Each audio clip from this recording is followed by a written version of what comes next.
Hi everyone, I'm Rukshan and this is the second video of this tutorial series.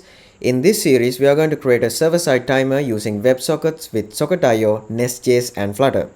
In the first video of this series, we had an introduction about the project, the protocols related, and also we had an introduction to WebSockets as well. In this second video, we are going to do the implementation part of our backend server application using NestJS framework. I will be following the second part of my written tutorial series for this video. I will also share the code in GitHub as well. NestJS is a great backend development framework which you can use to develop mid to large scale projects in a very straightforward manner. It also supports WebSockets officially, so that is why I'm using this as our backend server for this WebSocket implementation. There is one important thing that I have to point here, that is I am using a single variable called user timers to keep track of all the users and their devices connected to our system. This works fine for our case, but there is one problem. The problem is, if our backend server shuts down for some reason, we will lose the state and information about the timers of every user connected to our WebSocket connection, because we are storing all that information in a single variable. In a production application, this would be a problem. So in that case, you might want to consider using services like Redis and microservices to solve this problem. I'm not going to get into that, but I just wanted to point out that there is a known potential issue with our application for a production version. Okay, so let's get going. Now here you can see an overall architecture of our timer application, and you can see our client-side Flutter application, and you can see our backend server written using NestJS. Now this is a more detailed view of what you saw on our first article, and you can see there is the Flutter side implementation and also the NestJS implementation. So in this second part of this series, I'm going to concern only about this NestJS implementation part. We will do the Flutter in the coming video. Okay, so you can see the handshake that we described in our first video. We are sending the request from our Flutter application to the NestJS to upgrade our connection, the TCP connection, from HTTP protocol to WebSocket, and then our NestJS server responds by sending a switching protocols response with an HTTP code of 101. And after this handshake is established, we say we have a persistent WebSocket connection between the Flutter client and our NestJS server. Now, through this connection, we can have a real-time communication between our client and server. And it is using this connection that we are going to implement our server-side timer. Okay, I will explain what each of these code snippets do. So you might want to get back to this diagram after we do the implementation of our NestJS and the Flutter client as well. Okay, sounds good? Okay, let's move on. Now that you have an idea about what we are going to achieve in this video, let's start some coding. The first thing to do is make sure you have NestJS installed on your computer. If you don't have it already, you can install it using this command, and here -g means we are going to install this NestJS CLI globally on your computer. I have it already, so I'm not going to do that. And the next thing is to create a new NestJS project. To do that, you just have to execute this command. You copy it. So I'm going to use VS Code, which is my favorite code editor. And I have already created an empty folder called Backend. So I'm going to go to that folder and then execute the command nest new server-timer-backend. Now this server-timer-backend is just the name that I'm going to give to my NestJS application, so you can name it whatever you want. Okay, so let's hit enter. Now this firstly asks me which package manager I'm going to use, so I will be using npm, and then it will take a couple of minutes to initialize and scaffold our NestJS application. So I will pause the video and get back when it's completed. Okay, the installation took a couple of minutes, and now you can see we have successfully initialized our server application. So let me go to this server timer backend folder in our terminal and type npm run start:dev and hit enter. So this will run our server application, and then if you see something like this in your terminal, that means you have successfully initialized our NestJS application. So I'm going to stop it using Control C so that we can start some coding. So let's get back to our article and see what we have to do next. Install the needed packages. To implement a WebSocket connection with NestJS, two packages are required, that is WebSockets and Platform Socket.io. So you can install both of them using a single command, and that command is given here. So I'm going to copy it, head over to my installed folder of NestJS, that means our project folder, and then I'm going to paste that command and hit enter. So this will take a couple of seconds and it will install the two packages that are required for our WebSocket implementation. Okay, the next thing is to create our sockets gateway. Now this sockets gateway is like the most important file when we are talking about WebSockets integration with NestJS. So this is the place where we define what happens when you connect a client to our WebSocket server, what happens when you disconnect a client from our socket server, and also all other events are defined in this file. So this is sort of the most important files regarding our WebSocket connection. Okay, so it says create a new folder called sockets, so we can just manage everything within our server application. So let me create a new folder sockets, and inside that we have to create sockets.gateway.ts. Now the file name of this one is not really important, but I'm going to use this name. You can name it however you want. Okay, so let me create this file sockets.gateway.ts inside this folder, sockets.gateway.ts, and paste that content. So you can see we have 4 comments that I have put here. These 4 comments we are going to fill with code that I on our article. Okay, so handle connection, handle disconnect, start my timer, and stop my timer. Now for the moment, don't worry about these squiggly lines. They are for errors saying that we don't have those things imported into our file. Okay, so this sockets gateway is a decorator that is given by our NestJS WebSockets package. Now this is very important because it allows our NestJS server to have access to our WebSocket server. Okay, so WebSocket integration is done using this add WebSocket gateway. It is called an injection. Okay, and the next thing is we have to implement what happens a client is connected to our WebSocket connection. Now that thing is handled using this handle connection method. So whenever a new client is connected to our WebSocket connection, this handle connection method will be invoked. So you can see it takes one argument that is also with the add connected socket decorator. So whatever client is connected to our WebSocket connection will be accessible using this client variable. Okay, so for the moment we have the data type any, but if you have a user schema or a user model, you can use that type here. Okay, for the moment we have any. So let me copy this handle connection method, go to our code, and then replace this comment with that implemented method. Okay, don't worry about these errors for now, we will import these later. Now the similar thing happens with the disconnection. Whenever a client is disconnected from our socket connection, this handle disconnect method will be invoked, and we will have access to that client who is just got disconnected through this client variable. Okay, so we copy this code as well and replace this comment with that method. Now if you notice, within our handle connection there is something called client.join, and within our handle disconnect there is something called client.leave. Now this join and leave are important because we are maintaining rooms within our socket implementation.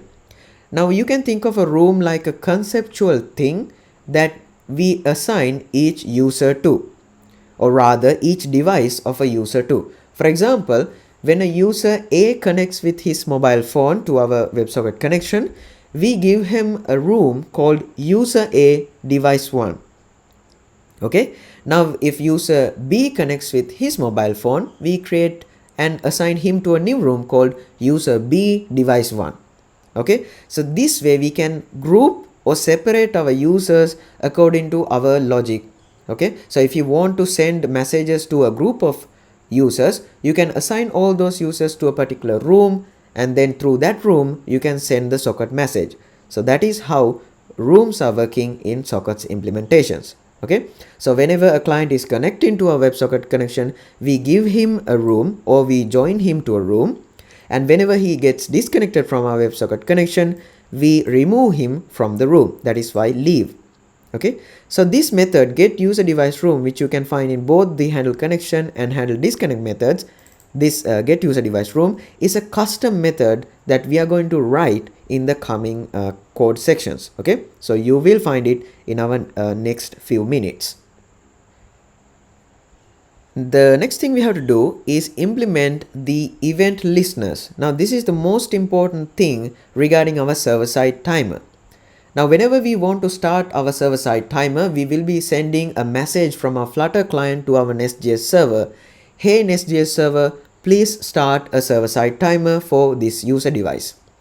So that way we are sending a request or a message. Now the server should be able to listen to that message and start a timer whenever that message is received. So that is done using this @subscribe decorator. So this is like a listener where our NestJS server will be listening to a particular event from our Flutter frontend. So this timer events.timer start.toString, this is the name of the event to which our NestJS server will be listening in this particular case. Okay, so this listener or this decorator is there to listen to the event whenever our Flutter client starts to initialize or start a server-side timer. Now the second code snippet is there when our Flutter client asks to stop a server-side timer. So you can see there are two listeners for start the server-side timer and stopping the server-side timer, right?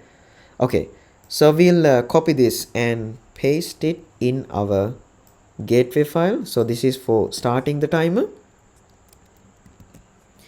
and then similarly to for stopping the timer. Okay, so now we have this. Now disregarding all these errors, let's move on to the next code file, and we will do the imports later on after writing all the pieces of code. Okay. Now the next thing we have to do is create a sockets adapter. Now a socket adapters function is like this. We want to make sure only authenticated users are allowed to communicate with our backend server using our WebSocket connection. To do that, we have to authenticate whatever users are trying to connect to our backend. To do that, we need to have a custom authenticated socket adapter. The NestJS application framework already gives us a default socket adapter, but I thought of using my own authentication logic, and therefore we need to implement a custom socket adapter, and that is exactly what we are doing in this file. So let me create this file called authenticated-socket.adapter.ts.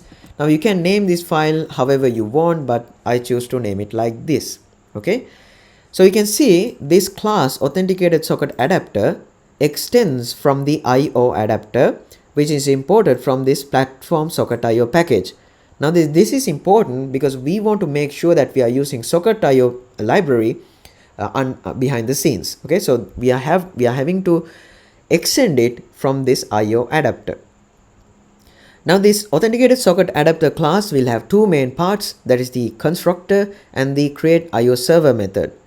Now this constructor is used to import our maybe authentication services that we are using, for example Firebase, and we can inject it into our authenticated socket adapter using this constructor.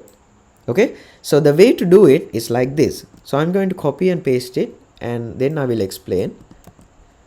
So here you can see I have commented out two lines, and if you have some kind of an authentication service, you can use it like this, but for the moment I'm not interested in implementing the authentication service in this series. If you want to see that as well, please leave a comment in the comment section below. I will get back with another video with the authentication as well. But for now, since we don't have it, I have left it as a comment. The reason I didn't delete this is because you may having some kind of an authentication service yourself. So if you do, you can easily import it and use it with this adapter itself. But for the moment, we don't have such things, so we are leaving as is without uncommenting them. Okay, the other thing that we have to do is the create IO server method. Okay, let me explain what happens here. So you can see that this here, the server.use is called something called a middleware. Now what is a middleware? Middleware is something that comes in the middle of a request and then do some processing to that request and return the request to wherever it was heading originally. For example, if you have a request from A to B, then a middleware, something like C, will come in middle of that A to B request, and then the path of that request will be A to C, then C to B. Now at the C point, there will be some processing done to that request, and without any alteration to that original request, then it will be going to the original destination as well. So it's just like some middle processing that we do to the request. So what is the middle processing that we do to the request in this scenario? That is actually catching the token from our handshake request. So you know that we initially explained what is a handshake. So in handshake, there's a request coming from our Flutter client to the backend server asking for it to upgrade their HTTP connection from HTTP to WebSocket and thereby establish a WebSocket connection. Now here with this request, we have to send an authentication token related to the user who is trying to connect to the backend with this request. Now in the backend, we have to extract that token from the request and then validate that token to see if it belongs to a valid user. Okay, so the first thing we do is we take that whatever token value is inside this variable to the token payload variable, and if it is null, that means not a truthy value, we will return an error saying token is not provided. Now if the token is provided, the token will be something like this. So it will look like bearer and space and then some random string. Now this bearer space and then a random string, this whole thing is called our authentication token. Now what we are doing in the next line is called array destructuring. So what is mean by array destructuring? Here in the right side, what we do is splitting our token payload based on the space. So after this particular line, the output will be something like this. So bearer, comma, and then this whole string. Okay, so this is now an array. So you can see the first element of this array is the word bearer and the second element is this random string. Now what happens in array destructuring is, so you have this. Okay, now what happens in array destructuring is this first element will be assigned to this element, that is the method variable, and then this element will be assigned to the token variable. So that is what array destructuring happens. Okay, so similarly, if you have heard of object destructuring, a similar thing is happening. So this is array destructuring. Now we have this bearer word in our method variable and this random string in the token variable. Now moving on, next we check whether this method is equal to bearer. Now this bearer is our authentication method, it's just a string. Okay, if it is not equal to bearer, then we will return an error saying invalid authentication method, only bearer is supported. Okay, so that's just a normal usual check with our token. And if our method is bearer, then we move on and enter this try catch block. Now here is where our auth token will actually be authenticated using our auth service. So you can see here that I have commented out this line, but if you want and you have an authentication service, you can uncomment it and you will pass whatever your token is and then try to authenticate that token to see if it belongs to a valid user within your system.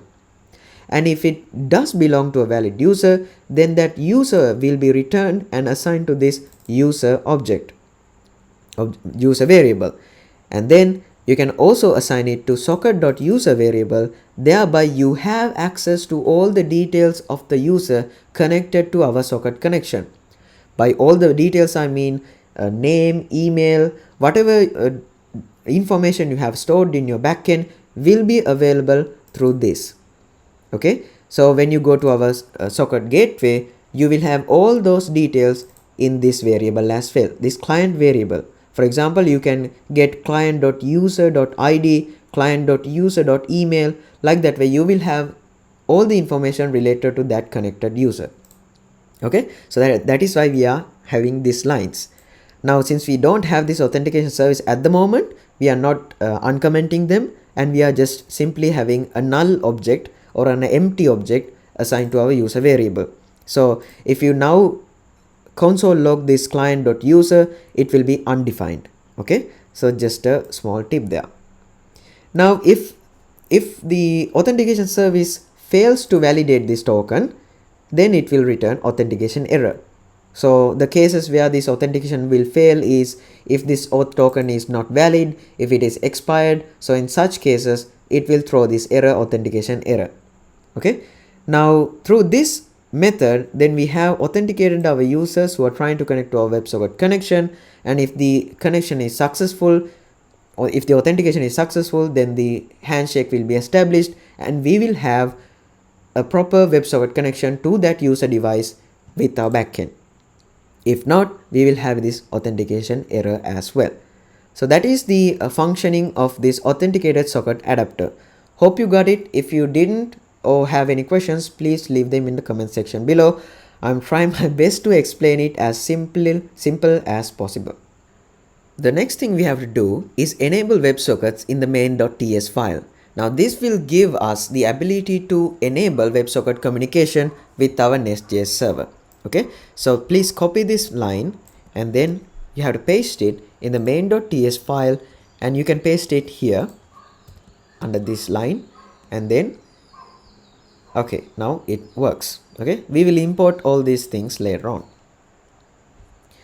The next thing is, of course, you have to define in your app module.ts that sockets.gateway is in fact a provider. So this will, if you don't do this, then our socket connection will not work. Okay, so you have to copy this sockets gateway and then go to app module.ts, and then here in the providers you have to add it as a provider as well.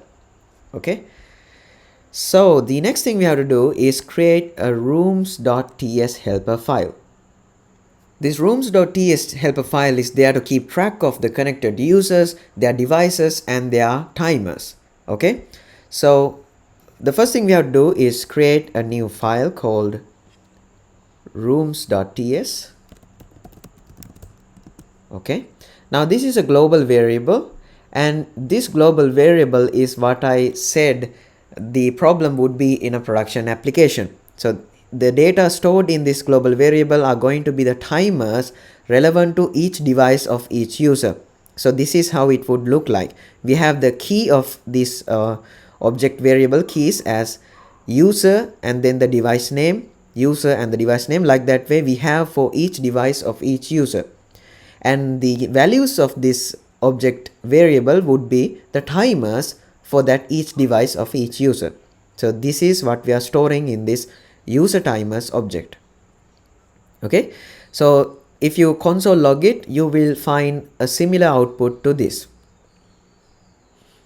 Now you can use this variable in our testing application, but if you want to use it in production, that is why I said earlier we want to use Redis and microservices to better maintain this state of each timer of each user device. Otherwise, if your server is shut down for some reason, you will lose access to all the timers of all the connected users, because we are only maintaining the state in a single variable, which is not a very good production practice.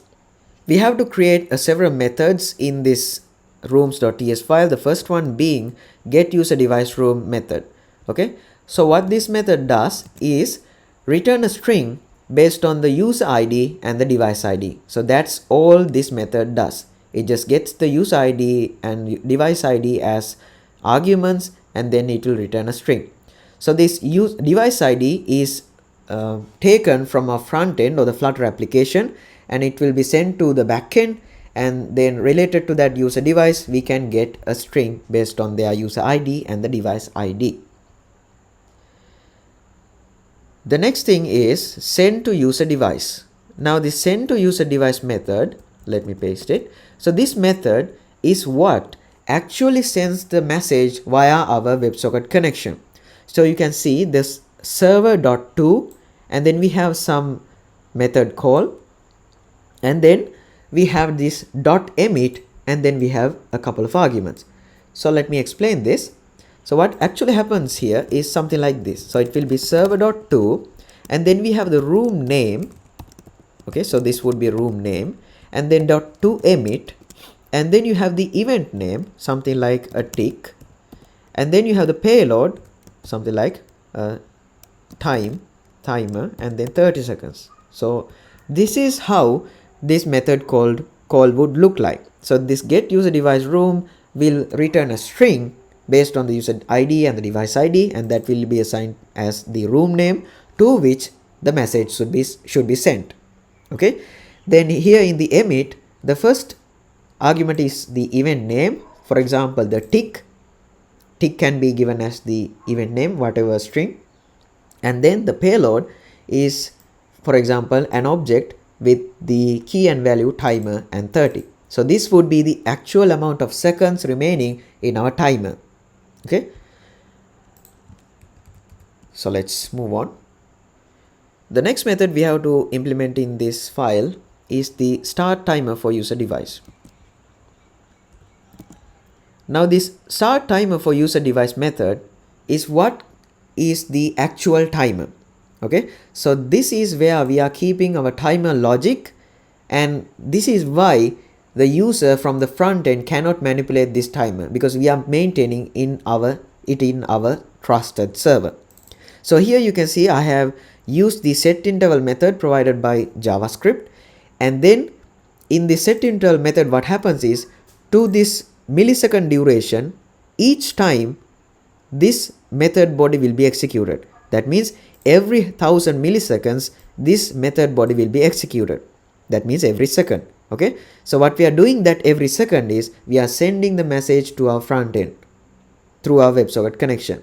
So that is, we are sending this message to our user device. What is the message and what is the message content? It is the timer value in seconds, right? For example, initially this counter variable would be like 10 seconds, and then for each iteration of this method body it will reduce it by 1, and then it will send it to the particular user device. Okay, so 10, 9, 8, 7, like that way messages are sent to the user Flutter client using the WebSocket connection, and if it is ever coming to 0, then the timer will be stopped.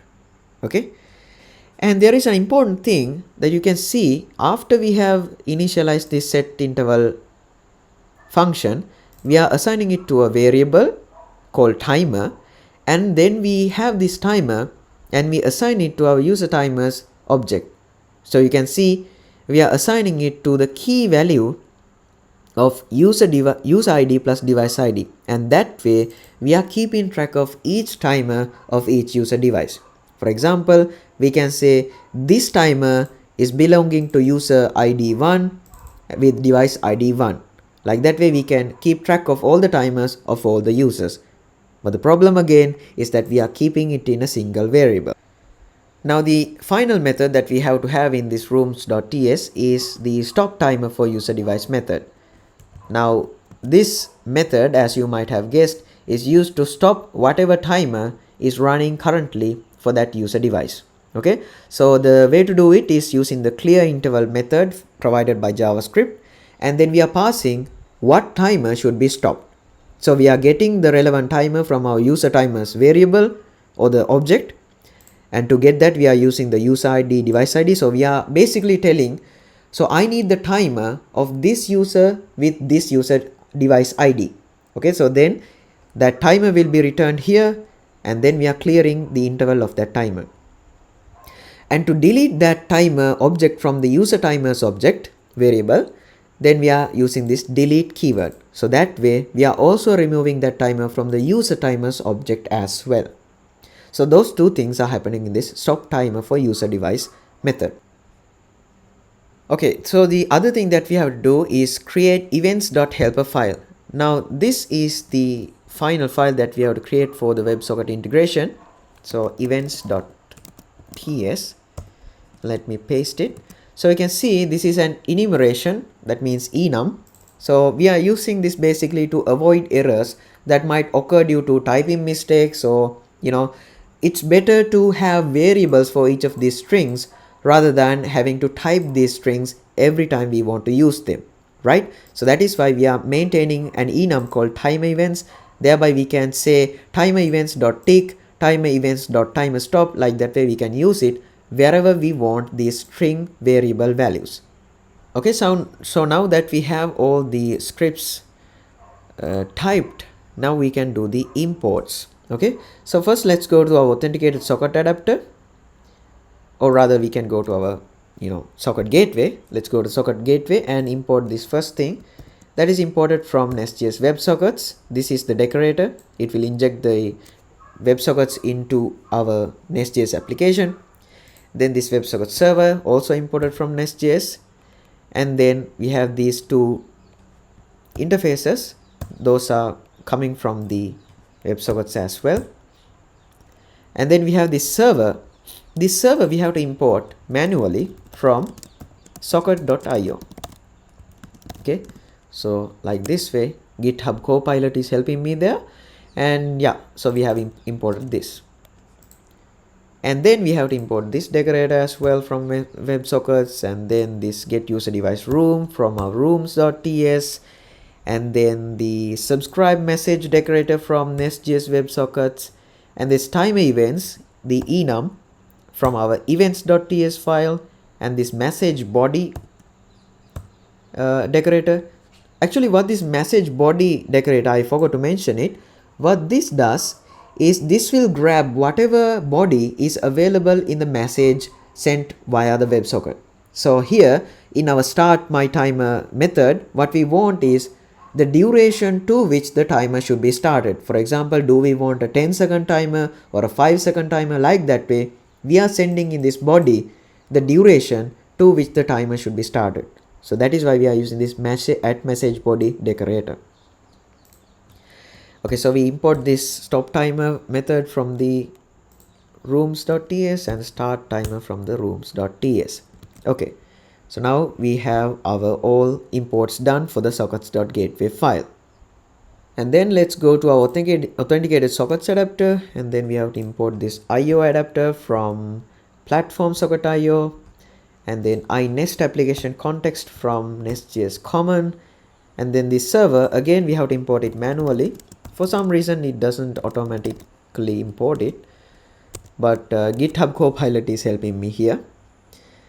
Yeah, so that is everything we need to do for this file.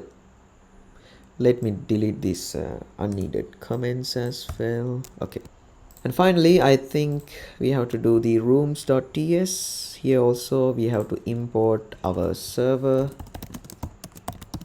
from platform socket.io, and then timer events enum, we have to import it. And then we have to go to our app module ts and then import this sockets gateway. And then in our main.ts we have to import our adapter. Now we have imported everything we want for every file, and you don't see any errors. Nothing is red, everything is green, everything is cool.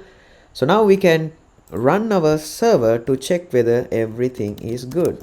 Okay, npm run start dev, and hopefully no errors, and we will have our server running. Okay, now you can see everything is working fine, there are no errors, and this means we have successfully implemented WebSockets in our NestJS server. Congratulations! Okay, now we have a working server with NestJS implemented in it, And that brings us to the end of the second video of this tutorial series. So we did a lot of coding in this one. If you have any question regarding any of the code snippets or anything that I did, please leave them in the comments section below. I'm also learning this stuff, so there may be some things that you are doing different in socket implementation, so let me know your ideas as well. I'm really happy to know your ideas and feedback, because this has been my first YouTube series, including my first YouTube video as well, the last one. So yeah, I really appreciate your feedback on this one. We'll meet in the next video. Until then, take care. Bye.